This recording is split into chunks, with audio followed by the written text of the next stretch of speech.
Welcome back to the South Stands, a Buckeye football podcast by Ohio State fans for Ohio State fans from the West Coast. I'm your host, Zach Moore. Today is Thursday, September 14th, 2023, and today I'm very happy to be joined once again by fellow South Stands contributor Paige Van Horn from Denver. PVH, how's it going, my friend? Yeah, truth be told, I was a grouchy mess all day and just in a bad mood. Oh, boy. But I just had a nice long conversation with our good mutual friend, Sloaner. And of course, the Sloaner wit makes everybody smile. So I'm in a much better place. So happy to be here. Oh, good. Well, good. Well, hopefully we can help lift your moods here on the TSS, my friend.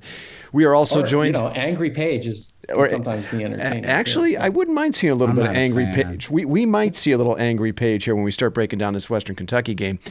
We're also joined by fellow contributor Chad Plummer. You just heard his voice from Cleveland. CP, what's the word from the 216? What's up, people of the world? How are you guys doing, man? Yeah, good, man. International listeners. Yes. Yeah, I think we have a few. I don't know. I'll have to look at the SoundCloud stats. I'm pretty sure we've got a few random international listeners. And Buckeye Nations everywhere. There was something I just saw on Twitter. The Ohio State released like the number of alumni that are out there, and it's like 11 million or something. It is. Oh, my God. Yeah, I would not be surprised if we have some Buckeyes overseas listening to the pod. So the Buckeyes are now 2-0. And they're number 6 in this week's AP poll after beginning the season at number 3. For what it's worth, and at this early stage, it isn't much, Florida State, Texas, and USC have all since jumped the Buckeyes in the AP poll. Ohio State was underwhelming in a 35-7 win over Youngstown State last Saturday. Now, I want to spend some time looking back on that result with you guys today. I have not even had a chance to talk to you guys about how you thought that game went. And then, of course, we'll have a look at Ohio State's next opponent, the Western Kentucky University Hilltoppers, who visit the Horseshoe this Saturday at 4 p.m. Eastern. You got to love that kick time, PBH. Love it. I didn't even, I just found that out today. I was like, wow. Yeah, it's like an NFL kickoff time. And this is going to be the first ever meeting on the gridiron between Ohio State and Western Kentucky, FYI. But first, gents, let's spend a few minutes looking back at what Denzel Burke in the postgame called an uninspired performance by the Buckeyes against Youngstown State last Saturday. Now, it wasn't a totally wasted effort because Kyle McCord clearly established himself as QB1 in that game, and Ryan Day made it that official at his press conference on Tuesday. McCord is the winner of the quarterback competition, and Day said he was ready to, quote, make that distinction. McCord was 14 of 20 for 258 yards and 3 touchdown passes in only 30 snaps. So, PVH, I want to start with you. Let's start with the performance of McCord and the Buckeye offense. Let's start there. What did you see from that unit last Saturday that stood out? So eat some crow, PVH, and props to Plummer. Trey played great. I thought that was as good as I've seen that guy run in probably since his freshman year. And I think firmly, established himself as, maybe RB1. I hate that term, but to me, like he probably had the best day outside of McCord, who I thought was really good, right? Mm-hmm. I mean, I don't think you can expect much more. I agree. And Brown, yeah, it was kind of funny. Well, two things. Both games, their first possessions, they marched down the field and scored a touchdown, and then from there, it's been very uninspiring on the offense. Mm-hmm. In their first two contests, and I forgot what my second point was. It might come back to me. It might not. Talk about McCord. But yeah, when he brought, I forget what possession it was. I think it was the fourth possession that Brown. Yeah, and he put Brown back in. I was like, really? Like, I mean, our eyes are telling us something very obvious here. Like, this isn't that close. And I thought that was a curious decision on Dave's part. I mean, it wasn't like there was ever any point that they were going to lose the game, but I thought, man, like there's what more do we need to see? And he gave Brown another series. He did. Thankfully, hopefully we put that to bed. McCord is obviously ahead of where Brown is. Yes. So that's a good thing. But overall, and then, it's the last thing I would say, noon start, Youngstown State. We always get all wrapped up around it, but like, is it really that surprising? It was an uninspiring game. It's uninspiring No, for the fans and the players. probably So not. I don't know. Yeah. Live with the result. Yep. I'm Yep. not going to lose too much sleep over it. Yep. I hear you. And I agree with a lot of what you said there. And how about you, CP? What did you see from the offense that stood out? Well, you know what? I think we just played to our competition. You know what I mean? Like, Yeah. I still feel like Reday's like being a little bit conservative on the play calling, this and that. But overall, I was like, I'm happy. I wasn't happy that we'll get that in a few minutes, but Youngstown State going down and scoring like that. It's just like I hear all the fucking homers like, oh my God, look at that, they scored already. What the Ohio State sucks, like oh man, just please shut up, please. But you know what? I feel like the offensive line is starting to come together a little bit. I think, by the time I think when we get to South Bend, they're gonna like be a solid unit. They didn't have that many penalties, which is kind of impressive for that unit. Obviously, what can you say? There was a couple really nice passes to Harrison, Yeah. McCord. I mean, that second touchdown he threw was 50 yards on a rope and hit him right in the chest. That was an impressive throw by McCord. That second touchdown he threw to Marvin nice. Harrison Jr. Yeah. But yeah, so I'm excited. I think now that we've gotten all this stuff out of the way, like who's our starter, That's this big. and that. So I think that's going to allow McCord to be able to breathe a little bit and kind of just focus on like, hey man, this is my team. I'm gonna like go as far as I take them, and so I'm looking forward to it, man. I don't ever like to look ahead, but I tell you what, I cannot wait for next weekend. Yeah, you and me both. But I think Ohio State has a little bit of a test ahead of them Yeah, I with agree. Western Kentucky. Yeah, They throw they yeah. throw Well, we'll the get. ball. Yeah, they do. They're going to chuck it around. We'll get to them in just a second. PBH, I kind of agree with you. In the second half, when Devin Brown came in, I just really felt like there was much more of a rhythm with McCord. I felt a lot more of the offense was available to Ryan Day with McCord at the controls. And I really feel like if he played all or most of the snaps, Ohio State probably wins this game like 49-7. 56-7, right? I mean, he only played 30 snaps, and he only got one series after halftime. He played the first series after the half, and then Devin Brown played the rest of the way. He actually played more snaps. He played 36. Is that right? He did. Wow. Yeah, he did. By the way, I watch it. for the record, I want to clear up one mistake I made on Sunday's recap pod. On Ohio State's second possession of the game, Trey Henderson was stopped on that 3rd down and 1 for a loss. It was one of those frustrating runs into the boundary. And there was a penalty on the play, which was a holding call on Josh Simmons. On Sunday's pod, I mistakenly said it was a late hit out of bounds on Youngstown State, which actually didn't occur until later in the game, and that was a hit on Devin Brown and not Henderson. Zach. So I just want to, for the record, correct that mistake. I'm sorry, everybody. But speaking of 3rd down conversions, right now, the Ohio State offense is only converting about 30% of their 3rd downs. That ranks 114th nationally. I mean, yikes. And look, the failures on 3rd and short are largely, I think, the culprit. So clearly a lot of work to do in that area for Ryan Day. I'm looking forward to this Saturday seeing if they can fix that. And I think there's a few things at play. I think it's a combination of the offensive line blocking, much better. And we heard Justin Fry say yesterday that he feels like the whole offensive line, they know their assignments. They know what to do. It's just not being aggressive enough. I think he used the word violent enough at the point of attack. And he's urged his guys, going into the Western Kentucky game to be more physical, more violent at the point of attack. I also think Ryan Day still has some tendencies that are very predictable in the run game. So I think there's something to be looked at there. And then Unreal. You guys, PVH and CP, you guys mentioned this on last week's pod, perhaps incorporating the passing game here and there on 3rd and short, rather than always trying to run into an 8 or 9 man box. They've had some success throwing for first downs on 4th and short Why not try it on third down as well? So that's something I'm looking for, looking at moving forward. And then one thing I'll say on the running backs, I agree with you, PVH, and CP. You must feel vindicated today. I love what I saw out of Trey Henderson. He was really good. Now, I said before the season though that I thought Ryan Day and Tony Alford should think about taking a page out of Georgia's book and use a 3-man rotation at running back. And it looks like that's exactly what they're doing, at least so far. And they're also using some of those 2-back sets with Chip Trainum at fullback. Now, against Youngstown State. Did you guys realize Henderson only had 5 carries? He had 2 touches in the passing game on a really nifty screenplay, which I was really excited to see. And then Williams and Trainum each got 6 carries. Against Indiana, it was 12 for Henderson, 8 for Trainum, and 7 for Williams.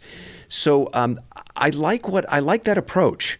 There are a lot of dudes in that room. I think we can all agree that can help them in the run game. 1, so spread that ball around. But 2, this is going to keep guys fresh for the home stretch, and it should mitigate the kind of injuries in that room that just killed us last year, right?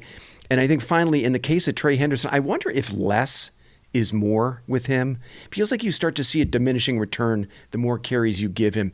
Maybe keep his touches down in that 10 to 12 range and make sure a few of those are in the passing game. And you're maximizing, I think, what you get out of Trey Henderson. There's just a few thoughts there. Guys, anything else you want to say on the offense? PVH, I'm going to kick it back to you. Any other thoughts? I mean, that's an interesting take on Trey. And especially against Youngstown State and stuff like that. But if the guy can't stay healthy, he can't stay healthy. Right. I mean, again, kudos to him, man. He played great, and I think explosive. He had 5, and like if you put a gun to my head, there's no way he only had 5 touches. I would have never guessed that. It's weird. It's still like adjusting to the new play clock rules. And I don't know, again, like if they had less possessions and stuff like that. I saw some snippet with Ibuka, and he's like, yeah, it's totally different. Yeah. I mean, they only had 3 real possessions in the third quarter, in the second half. Only 3 real possessions. The 4th possession was a kneel down at the end of the game. 3 possessions. That's crazy. Can they go faster? I mean, yes, I think playing with tempo could help. Yeah. Also, being better on third down on both sides of the ball, convert more of your third downs. I think Ohio State is, like I said, they're 114th nationally in converting third downs. That's terrible. And then on defense, going back, I've said like. You're Ohio State. You can't be 100 and whatever in anything. I don't care if you're 100 in cheerleading. It's not allowed. Like, how is that even? Like, you couldn't even try to do that if you wanted to. How is that fucking possible? That's embarrassing. It is. And then we're going to get the defense here in a second, but Ohio State right now is 72nd in the country in opponent third down conversions. So third down is a big theme here. You're not converting your own third downs, and you're letting the opponent stay on the field and convert third. So that opening possession, CPU mentioned it, Youngstown's only scoring drive of the game, which was their opening possession, they converted 3 different third downs on that drive. So Ohio State has got to be better. What are they in total defense, though? I believe they're 4th in total defense. So, this I'm nitpicking here, but these are key, two key stats. That speaks to the narrative, right? Where it feels like they're just not getting as many possessions because teams are, converting on third down. Yeah, and they're keeping the ball, right? They're moving the ball. So not scoring. It's a little bit of I think it's a little bit of those things, right? I mean, I definitely agree. The running clock is a factor, but Ohio State, you got to get off the field on third down, and you got to convert more of your third downs than you have so far. CP, any more thoughts on how Ohio State performed on the offensive side of the ball against Youngstown State before we move to the defense? You know what? No, not really. I will say one thing. You know what? I always believe that, I get so frustrated sometimes that the predictable play calling today on the third down. I mean, Jesus, like any fucking grandma, like whatever. Oh, anyone. I don't care who it is. Like, oh my God, they knew we were going to run that play. Yeah, stretch into the boundary. The whole world knows that's what we're doing. Right, exactly. And I feel like he's learned this, and I feel like he's just like baiting Notre Dame. And could be. I feel like that's what's happening here. At least that's what I want to believe. Go ahead, PBH. How many bubble screens have we seen to the wide receivers this year? That's true. We have not seen a ton of those, No, have I we? can't remember one. Yeah. I know that's crazy. That makes me happy. Yeah, I'd have to. Yeah, now that you mentioned it, I mean, if they have thrown them, they've not. There hadn't been a bunch of them. I mean, just one or Maybe two. one to like Xavier, kind of, maybe. Yeah, That could survive, kind of what I think of. yeah, you could be right about that. Okay, let's spend a few minutes on the defensive performance against Youngstown State. 234 yards of total offense allowed to the Penguins. That's 3.97 yards per play, 135 yards through the air, 5.2 yards per attempt for the Penguins, and 99 yards on the ground on 33 carries, only 3 yards per rush. Now, on their face, those numbers would suggest pretty good day for the defense. But only 3 tackles for loss, 2 sacks, 1 forced turnover, which, credit to Denzel Burke. That was great coverage, big time interception in the end zone in the third quarter. And there was entirely too much success for the Penguins on third down. We were just talking about that. Youngstown State was 7 of 15 on third down. And as I mentioned, right now, the Ohio State defense, 72nd nationally in opponent third down conversions. They got to be way better than that. The pass rush was also underwhelming, and I think that's part of the reason Ohio State has struggled to get off the field on third downs. Despite blitzing on about 45% of their defensive snaps against Youngstown State, only 8 quarterback pressures by the Buckeye defense, and only 5 of those were by the defensive line, including just 1 for JT Tuimoloau and 0 for Jack Sawyer, according to PFF. When I looked at these numbers on Sunday, PFF had actually credited Sawyer with 1 pressure, and they've since taken it away. That's pretty pathetic. PH, let me kick this to you. Why don't you give us a few thoughts on the play of the defense last Saturday? I mean, you can look at is it your glass half full or your glass half empty, right? Yeah. Okay, that third down conversion is pathetic. They scored 7 points and it was the first drive. Take away that first drive. Yep. How many total yards did they give up? It had to be less than 200. Oh, yeah, for sure. The third down conversion was a little bit frustrating, but I don't know that you can quibble too much with the result. Yeah, it's Youngstown State. Mm-hmm. I'd be much more interested to hear you rant, like how disappointed you are on Jack Sawyer, because when we were talking on Saturday, that was actually quite funny when he missed that tackle. Oh my God. That's maybe a podcast for another day. So it's like after that first drive that they, I don't know that you can. Uninspiring again is the word that comes to mind. So I'll leave it at that. Okay. Yeah, 99 yards of total offense for Youngstown State in the first quarter. And then, do the math after that, right? So you're right. Ohio State defense, much more stout after that first drive. How about you, CP? What did you see from the Ohio State defense against Youngstown State that stood out to you? Well,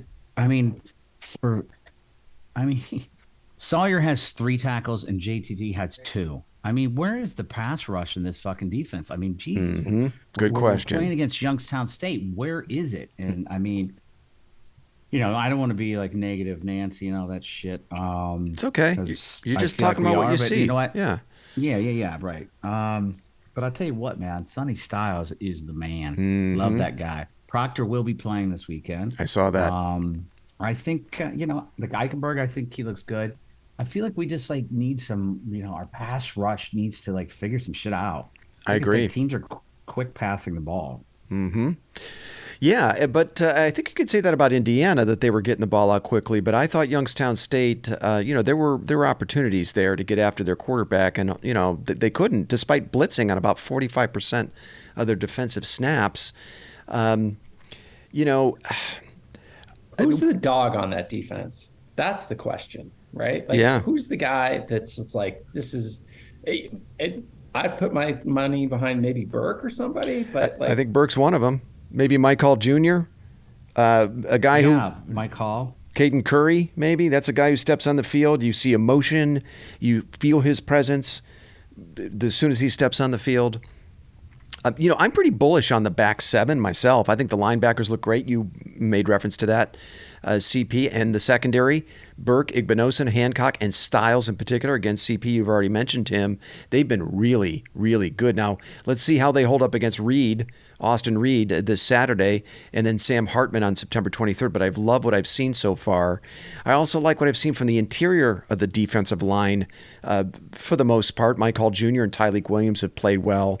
But I'm with you, CP. Where the hell is the pass rush? I mean, through 2 games, Tui Molowau and Jack Sawyer have combined for 4 quarterback pressures.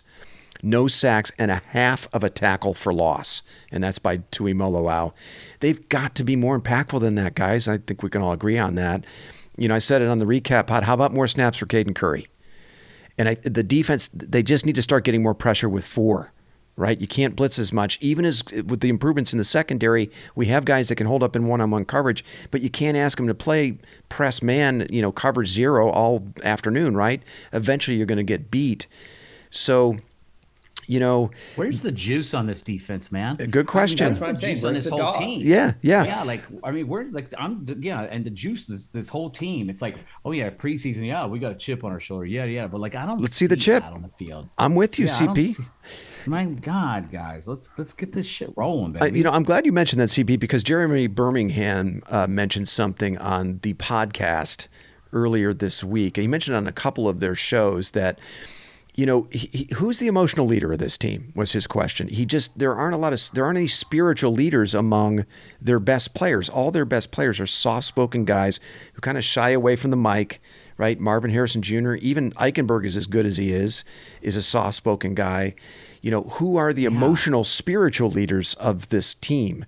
And I think you need at least one on either side of the ball. So, that's something I'm going to be looking for. I think they need me to get on the sideline. Get this shit going. Well, I hesitate to say this, and Paige, when we looked at the schedule a few months back, we talked about, I said maybe Ohio State they drop again. We both agree Ohio State's going to lose at least one game. You have them losing 2. I have them losing 1. And maybe losing a game is what this team needs. I hate to say that. You hate to have it come down to a loss, but it might give Ryan Day the opportunity to course correct on some things, and it might cause one or two emotional leaders to come out, to step forward with this team. But I hope it doesn't come to that. But it feels like, man, this team needs some kind of a kick in the pants, and it might need to be a loss in order for that to happen. I hope I'm wrong about that. Well, again, I don't know that you can make too much about a noon start against Youngstown State. That's true. If they're uninspired, because it's going to be, under the lights in the second half against Western Kentucky, I expect a much more juiced atmosphere in the shoe. Yep. If that's the case, then then perhaps we have a problem.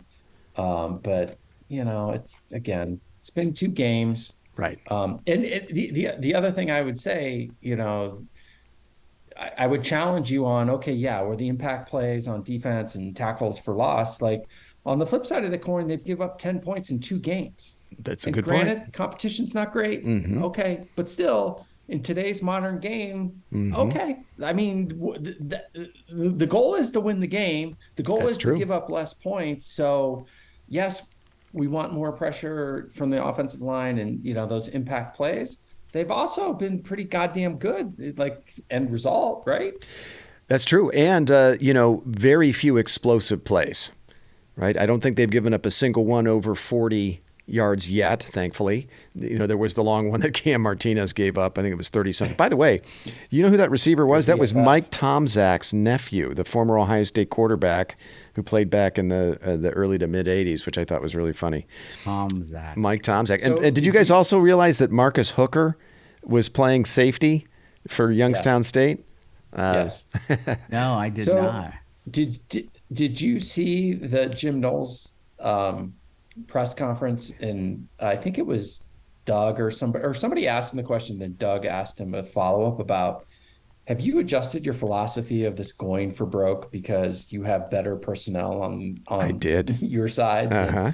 And he pretty much said, yeah, unequivocally, I have. Yeah. That was very interesting. I thought that was very interesting too, that he has admitted, at his previous stops, The philosophy was to go for broke. They could take more risks. And I guess it makes sense, right? You're at Duke, you're at Oklahoma State, especially at Oklahoma State, where in the Big 12, right, they kind of just agree to trade 60-yard touchdowns for 60 minutes.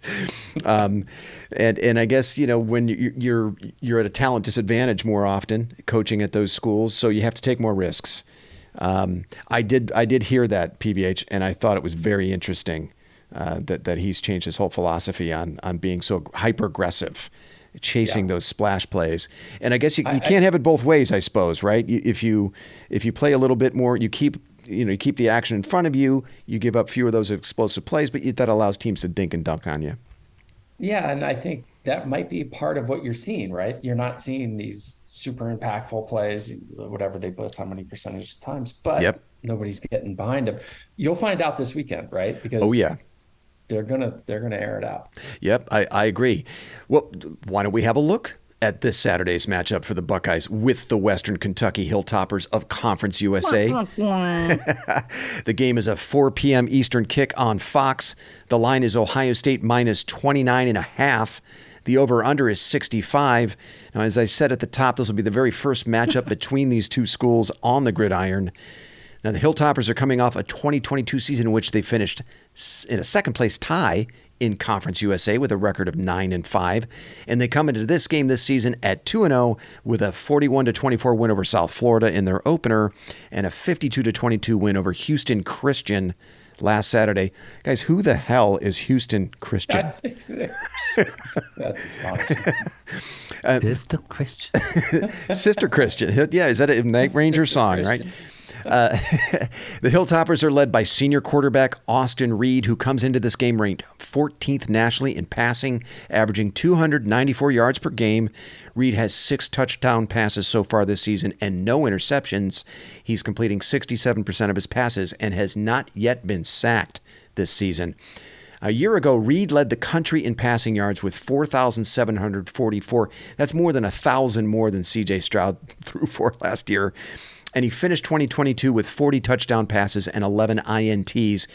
And he was only sacked 11 times on 602 pass attempts. Now, for a little context there, guys, C.J. Stroud last year, who was being protected by an NFL offensive line, was sacked 12 times, but on 213 fewer pass attempts than Reed.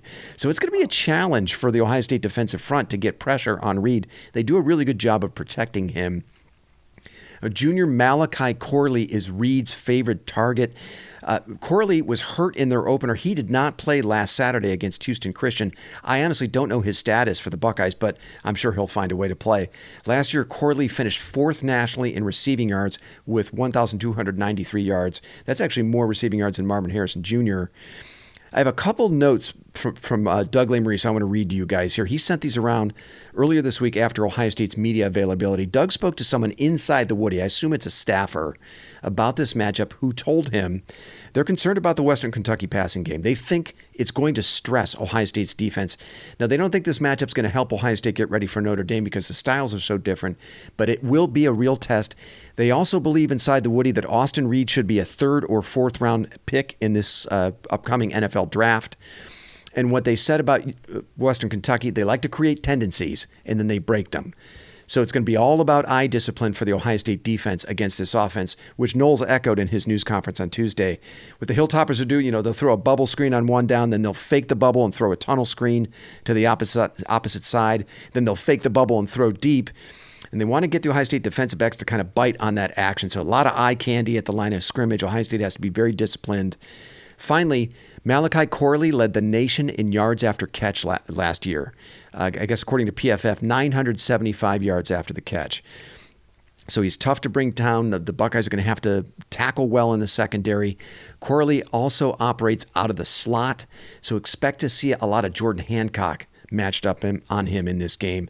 Hancock has played really well this season, but Corley going to be a real test of how much Hancock has actually improved. Finally, on defense, Western Kentucky is terrible. 121st nationally in total defense. They're giving up 454 yards per game. They're 96th in defensive yards per play, allowing 5.7 yards per play. But listen to this. They're 131st out of 133 FBS teams against the run. This is what they average, 267 yards rushing per game. In their opener, they allowed 374 yards to South Florida. The Hilltopper should be a fucking downhill runner. Yeah, totally. What the fuck is a Hilltopper anyway? Good question. South Florida ran for 374 yards on the Hilltopper defense in the opener.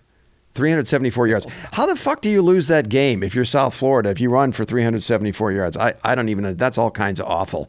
All right, PPH. That's hard to even fathom. I'm going to kick this over to you. Give me a few thoughts on this matchup. Yeah, the first thing is, as you were saying that, Trey's got to go for 200. We need Trey for 200 today or on Saturday. I don't know. I'm weirdly concerned about this game. Mm-hmm. I think it's going to be a test, but then again, I think, every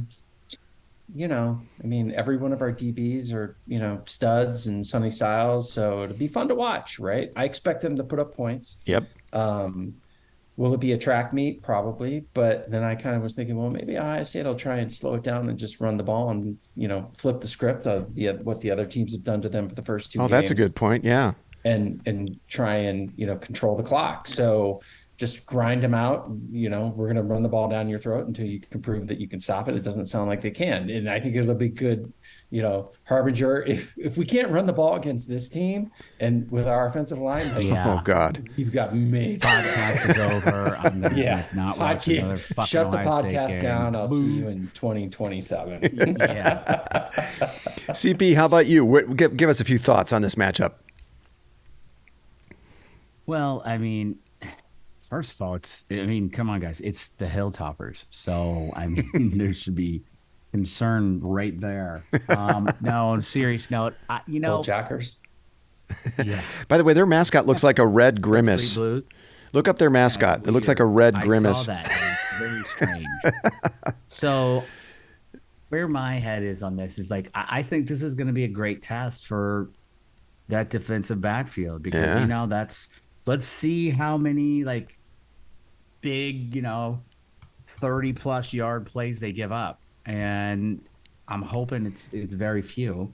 They throw the ball well. So I think it's going to be a big test. I think that's going to be the biggest.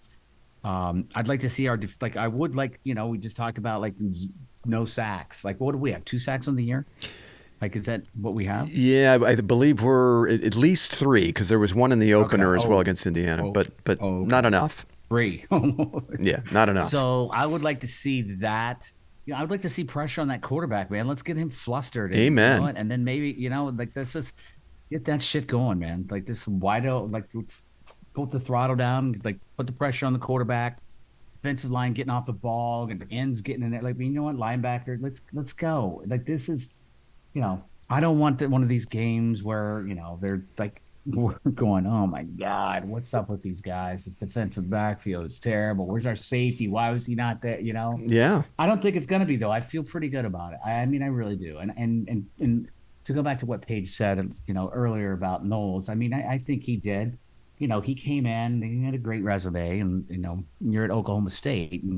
But I think he had a very, coming to Jesus with himself in the off season about, hey, I've got to coach this team differently. So yeah, I want to believe that that's where we are and where, yes, exactly. And I believe that, I just want to I want to believe until I'm let down. And, have I been let down a number of times? Have you loved and lost, Chad? Oh, loved and lost and loved. It's just, but, I'm excited. I think the defense is gonna have a good game this weekend. I really do. I believe you think they step up and rise to the challenge? I think they do. Yeah. I think they do. All the chatter this week has been about how underwhelming the Ohio State pass rush has been. We've just talked about it, but all the various outlets that cover Ohio State have been talking about it. And now they're facing an offense that's going to throw at least 50 times in this game, I'm sure, and that never gives up sacks. So what I would love to see is the Buckeye defensive line rising to the challenge here and said, okay, you might not give up any sacks in Conference USA, but we're fucking Ohio State, so watch this. What I fear is going to happen though, is a continuation of what we saw dating back to last season, which is the pass rush not getting home, Jim Knowles blitzing too much to get pressure, Austin Reed taking advantage of one-on-one matchups with Corley downfield. And we get a game that's entirely too close for comfort. And in the postgame, we get excuses about, well, how Reed just got the ball out quickly and the game clock and running clock, blah, blah, blah. So that's my fear, and I really hope that doesn't happen. I'd rather see the former than the latter, of course. And look, if I see Cam Martinez lined up across from Malachi Corley in this game, so help me God. And the podcast is over. Yeah. CJ Hicks has got to be on the field more. I'm sorry. The kids, you just cannot keep him off the field. I really want to see more of him too, but boy, I tell you, I love what I see out of Chambers and Eichenberg. They've just played so well. It's so hard to take those guys off the field with as well as they're playing. Yeah, but that's one of the problems I feel like these guys they're waiting to this kid I don't know. I could go on and on about this. I just feel like it's like, you know what? Hey, Steele, you look good, but it's time, dude. He's been good. Back up. Yeah, I know, dude. I think what you're trying to say is like, yeah, Steele, you're pretty good, but maybe this guy's spectacular. Maybe he's special. Right. Yeah, we won't know until next year beginning. It's bullshit. Like they're just waiting. You know what I mean? I feel like they're putting a damper on like these 5-star recruits that are coming just to. Yeah, but dude, you trusted Knowles. You trust. I know, dude. You know what? Actually, you know what? I am going to until he lets me down again. So you know what? Good point, PVH. I'll pivot and move on from there, and I'm going to stay right there in that little comfort zone. My little blankie. Well, it's interesting because Sonny Styles is playing a lot of what effectively is a strong side linebacker in certain on certain downs. And it's just tough to bring Eichenberg and Chambers off the field. It's a conundrum.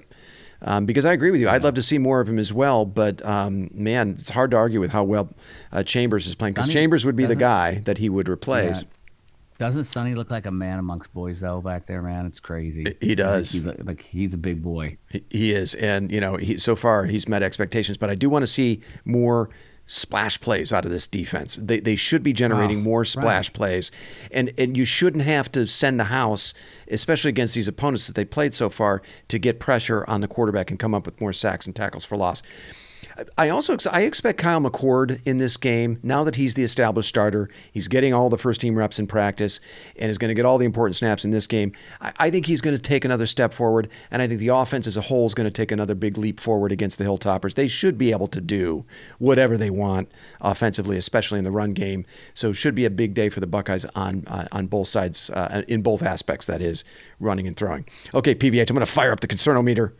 I'm going to kick this back to you. Give us a Concernometer score. 3. I mean, that's. I know I'm like weird. I said I was weirdly concerned. I'm not weirdly concerned that they would lose the game. Dude. I think it just might be closer than we want it to be, and I think, you kind of spelled out why. Like, it would.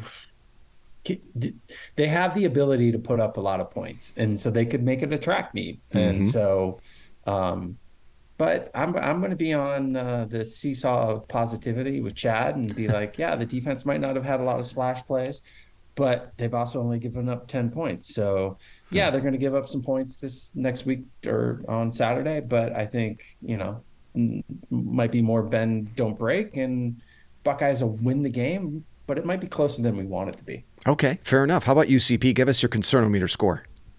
I'm gonna go. I'll stay right there with Paige. I know that's like whatever I say, but I'm gonna go 3. We can think alike, buddy. You're 3? Yeah, it's all good. I mean, I'll go with a 3. I honestly think that, and a point that you just made, Zach. I think Kyle McCord lights up the fucking sky on Saturday. I really think they're gonna they're going to have a really good offensive production. I just want the defense to, I would be happy with that pass, that, happy pass offense they run if we could hold them to 13 points. You know what I mean? Like, yeah. I would be happy with that. Yeah. I would prefer it to be, 10, but my score, I'm going to say. Hang on a second. We'll get to your score in just a second. Okay, so you're at a 3. You're at a 3. Paige is at a 3. I'm also at a 3. we can't all be a Mazel 3. tov. Trifecta. Mazel tov. I'm going to change it to. Has that ever happened? Can we go back and check the archives? I'm pretty sure it hasn't. And you know what? I'm changing mine to 3.5. We can't all have the same goddamn score. I think the Hilltoppers are going to move the ball. I'm with you, PVH. They're going to move the ball. They're going to put up some points in this game. They might make things a little uncomfortable for Ohio State fans in the early going. CP, you might be on the back porch just smoking a couple extra cigarettes to get through that first. Dude, I don't smoke, man. Oh, you quit? I haven't smoked in over a year. Oh, good for you, man. All right. 18th, oh, good. I'm glad to hear I that. want one every day, though. But, because Western Kentucky is going to throw it a ton, I wonder if the running clock won't be as much of a factor because they'll be throwing it. And Ohio State might get a few more possessions. It does feel like you'd be tempting fate if you're Western Kentucky, inviting Ohio State into a track meet in this game, right? I think the Ohio State offensive line was better in week 2 than they were in the opener. I think we see them take another step forward in this game for whatever that's worth. I understand Western Kentucky, that the defense is not exactly a world beater. And then even with Notre Dame lurking next Saturday, man, I would be very disappointed if the Buckeyes look flat, uninspired, kind of distracted, looking ahead, that whole thing, like they did against Youngstown State. So yeah, 3.5 for me. All right, fellas, let's get to our score prediction. CP, I know you're itching to get yours out. I'm going to kick this back to you. Give us a score prediction. But wait, before you do that, the line again, Ohio State minus 29.5. The over-under is 65. Well, I think it's been kind of underwhelming the last couple weeks. We haven't covered, the first 2 games. I think we cover in this game. I think Ohio State against this defense scores north of 50.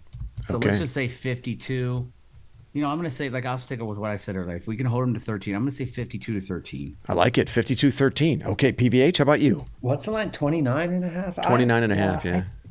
I just think, regardless of the teams, right? With the clock running, it's hard to make the overs anymore. And I normally would have said Ohio State 50, Hilltoppers, whatever. But I'm going to say 44-24. Okay. 44-24. Okay. It was interesting. I had to look back at Western Kentucky's 2022 schedule. And the closest thing they faced to what they'll see in Ohio State was probably Auburn, which is back on November 19th. Now, that was a tie game at the half, 17-17. And Auburn was horrible last year. They were not a good football team. But then in the second half, Auburn scores 24 unanswered to win at 41-17. Austin Reed only threw for 289 yards and 2 touchdowns in that game. And he had 29 incompletions and 2 interceptions. So just thinking, SEC athletes, I understand. One would think what Ohio State brings into this game is going to be much better. I think if Ohio State is operating at or near its ceiling on Saturday, they can deliver a bigger beatdown than what Auburn did last year. I think also last year, Western Kentucky had a much better defense. But I think Ohio State is still figuring some things out on the offensive line, as we've discussed, and especially with pass rush. I got the Buckeyes winning this one 45-24, so the same score as you for Western Kentucky, PVH. Said $1. What is this? The price is right. The Buckeyes win it. They win it convincingly, but maybe they do it in a way that still leaves us wanting more. And I don't think they cover, but I am going to take the over by a few points. All right, boys, listen, why don't we wrap there? Thanks so much for making the time. Our listeners can expect a short recap of this game from me on Sunday, and then the 3 of us will reconnect next Thursday to get our listeners ready for the big matchup with Notre Dame in South Bend. Until then, thanks so much for listening, everyone, and go Bucks.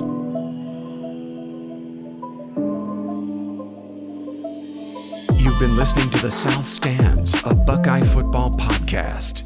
You can follow us on Twitter, Instagram, and Facebook, and visit our website at southstandsosu.com.